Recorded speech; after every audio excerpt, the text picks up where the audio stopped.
Hi நண்பர்களே, சுபசிகேட்டா அப்படின்னு சொல்லி சாக்லேட் ரேப்பரில் ஒரு பட்டர்ஃப்ளை ரிங் மாதிரி செய்யலாம் அப்படின்னு சொல்லி ட்ரை பண்ணியிருக்கோம். ஸோ அதுக்கு நம்ம டெய்ரி மில்க் ஃபஸ்ட் எடுத்துக்கலாம். லெட்ஸ் ஸ்டார்ட் பண்ணுவோமா? அதுக்கு அந்த பேப்பரை கரெக்டாக ஸ்கொயர் ஷேப்பில் கட் பண்ணிக்கிறோம். பேலன்ஸில் இருக்கிறத தூக்கி போட்டுடலாம்.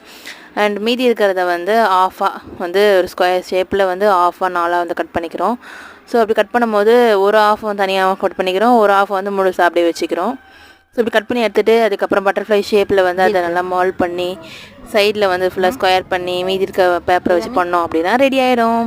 ஸோ அதை பார்த்தது பாப்பா செம்ம ஜாலியாக ஆகிட்டாங்க, சூப்பராக இருக்குது அப்படின்னு சொன்னால். ஸோ அதுவும் இல்லாமல் இது எனக்கு ரொம்ப நாள் ஆசை செஞ்சு பார்க்கணும் அப்படின்னு சொல்லி நிறைய வீடியோஸில் பார்த்தேன். ஸோ அது மாதிரி ட்ரை பண்ணியிருக்கோம். ஸோ எப்படி இருக்குன்னு சொல்லுங்கள். இதில் பார்த்தீங்கன்னா உங்களுக்கு தெரியும், அந்த சில்க்கு அந்த லோகோலாம் உங்களுக்கு கிளியராக தெரியுதா? டெய்ரி மில்க் ரப்பர் தான் இது. ஸோ சூப்பராக இருந்துச்சு.